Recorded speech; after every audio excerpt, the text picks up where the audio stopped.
A very warm welcome to every one of you. It's a real pleasure to see you, many, and to meet again in person. Today we come together from various horizons. Thank you and welcome to the representative from the European institutions, the European Commission, DG Connect, DG Competition, the European Parliament, the Council with several representatives from permanent representation as well representatives from regions. We further have a good representation of national regulatory authorities. Welcome to our members or colleagues from other associations, representatives from operators that are not or not yet ecta member, journalists, consultancies, and other ecta or VATM friends. We are hosting this event because we thought it was more than time to give room again to deep substantive debates, as we want to keep markets level, open, fair.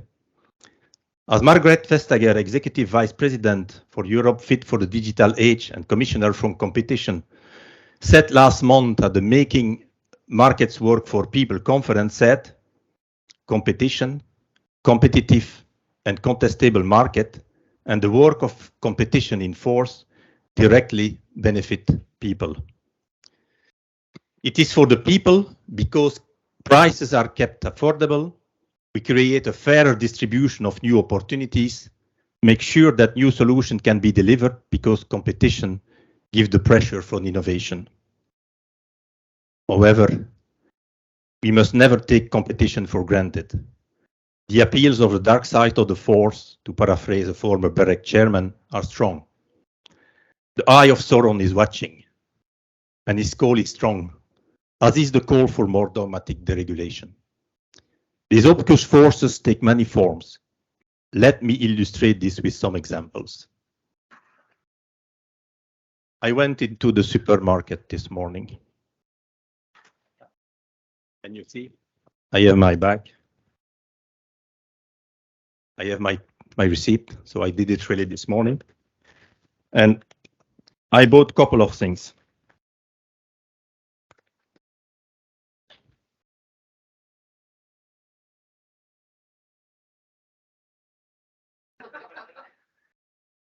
So, does anyone knows what the difference is between this packet of chocolate, Belgian chocolate, and the European Electronic Communication Code?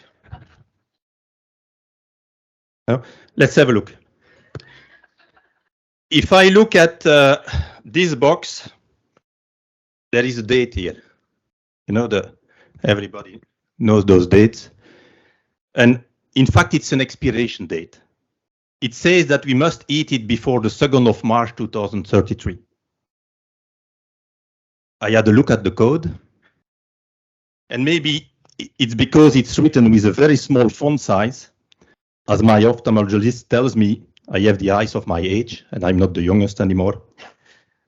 But I haven't found any expiration date on the code. And do you know what?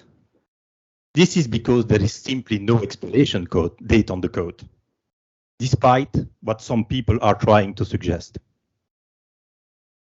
In the same vein, let's have a look. You all know this. It's a regular Coca-Cola bottle. This one I bought last week. Okay. And let's look at this one. I bought it this morning. It's different from the other one. See, that's the difference. This is a light Coca-Cola. It is light, as is a new hype in regulation in Germany. Regulation light is a term explicitly used by Venezia to refrain from imposing certain regulatory remedies.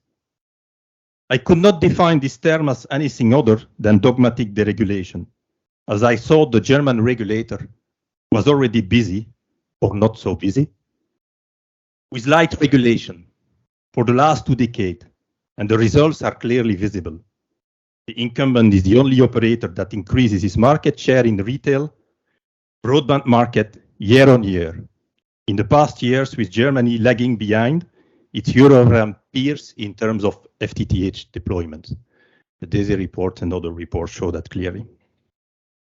Luckily, the good side of the force remains strong, as we have witnessed during the Making Market for People conference I just mentioned.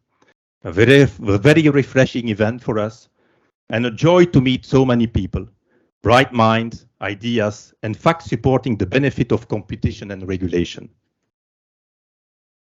There are many takeaways from that day, but there are two that I especially want to share with you.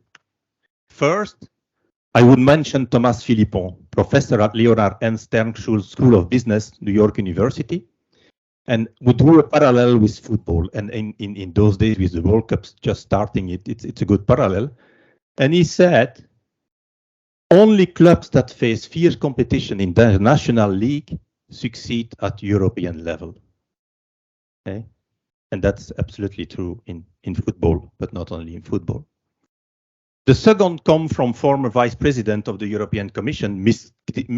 Kristalina Georgieva, Managing Director of the International Monetary Fund, who said, COVID and the Russia war have pushed up prices and caused inflation to become a #1 global concern, translating into #1 priority for central banks to fight it to win.